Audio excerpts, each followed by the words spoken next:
இல்லை அவங்க தான்மா நீங்கள் மாறி இருக்கீங்களா? சரி, ஓகே. அவர்களோடு இணைந்திருக்கின்ற பத்திரப்பள்ளி சார்ந்த நரிக்குறவ இன மக்கள் இந்த நிகழ்ச்சியை இந்த மக்களுக்கு வழங்க வேண்டும் என்று அருமை தம்பி ஜெயகர் அவர்கள் பணித்தார். அவருடைய வேண்டுகோளை ஏற்று இன்று இங்கே இருக்கின்ற இருளர் இன மக்களுக்கு பேரணம்பட்டு செஞ்சிலுவை சங்கத்தினுடைய சின்னதாக ஒரு நிவாரண உதவிகள், இந்த நிவாரண பணி வழங்குவதற்காக இங்கே வசிக்கின்ற இருளர் இன மக்களையும் நரிக்குறவ இன மக்களையும் உங்கள் பகுதியில் வசிக்கின்ற ஹரி அவர்களும் மணி அவர்களும் கணக்கெடுத்து கொடுத்தார்கள்.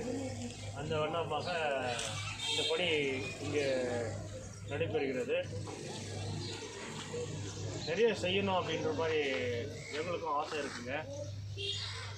புதியதாக ஏற்படுத்தப்பட்ட ஒரு செஞ்சிலுவை சங்கம் கிட்டத்தட்ட நிறைய செஞ்சுன்னு வந்துட்டோம்.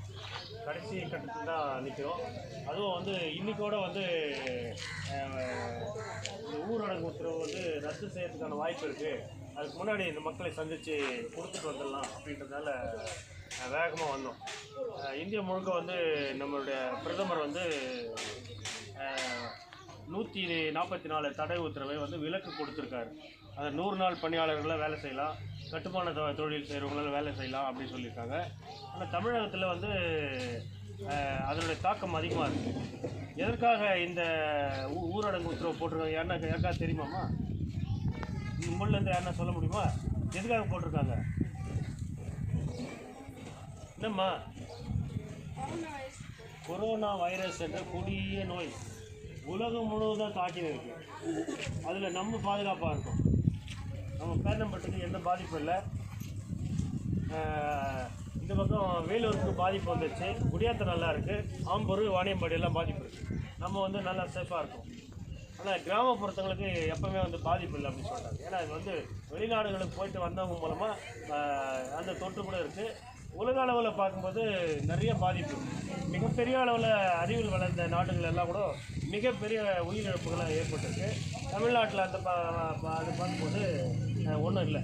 நம்ம சுத்தமாக இருந்தால் போதும். இல்லை, இந்த சமூக இடைவெளியை கடைப்பிடித்து இந்த கைகளெல்லாம் சுத்தமாக சோப் போட்டு கழுவுறீங்களா? முன்னாடி எப்படி இருந்தோம்னு தெரியாது. ஆனால் இப்போ இனி வருங்காலங்களில் நம்ம கைகளெல்லாம் சுத்தமாக வச்சுக்கணும். நம்ம குழந்தைகளை சுத்தமாக வச்சுக்கணும். சாப்பிட்றதுக்கு முன்னாடி சாப்பிட்றதுக்கு பின்னாடி சுத்தமாக சோப் போட்டு கையை கழுவணும். அதே போல் மலம் கழிக்கிறதுக்கு போகிறதுக்கு முன்னாடியும் பின்னாடியும் சோப் போட்டு நல்லா கையை கழுவிடணும். இதுக்காகவே இந்த நோய் வந்திருக்கு. அதனால் மக்கள் எப்போவுமே ஆரோக்கியமாக இருக்கணும். சுத்தமாக இருந்தால் அதே போதும். எல்லார் வீட்லையும் எல்லார் வீட்லையும் சாப்பிடலாம், எல்லோரும் சாப்பாடு சாப்பிடலாம். சுத்தமாக இருந்தாக்கா ஆரோக்கியமாக இருந்தாவே போதும். அதனால் இந்த ஆரோக்கியத்தை கடைப்பிடிங்க. இந்த முகாமிற்காக இங்கே வருகை தந்துள்ள எங்கள் செஞ்சிலுவை சங்க அன்பு தம்பிகளை இங்கே வரவேற்பதில் மட்டில்லா மகிழ்ச்சி அடைகிறேன். தொடர்ந்து இது 12வது ஒரு முகாமாக இங்கே கொடுத்துன்னு இருக்கோம். இங்கே தான் குறைவாக பண்ணுறோம். ஏன்னா இங்கே பட்டியல் 26 பேர் இருக்கிறதா ஒரு பட்டியல் எடுத்து ஜெய்கர் கொடுத்தாருங்க. 2 நாளைக்கு முன்னாடி பேரணம்பட்டு நகராட்சி சேர்ந்த மக்களுக்கு 80 குடும்பங்களுக்கு கொடுத்தோம். 80 நகராட்சி தூய்மை பணியாளர்கள் கொடுத்தோம். அது மிகப்பெரிய அளவில் ஒரு உதவியாக செஞ்சோம். அப்படி பார்க்கும்போது இங்கேருந்த இந்த மக்களுக்கு மட்டும் கொடுக்குறோம், இருளர் இன மக்களுக்கு மட்டும் கொடுக்குறோம். அடுத்த வாய்ப்பு எதாக இருந்தால் பின்னாடி பார்ப்பாங்க.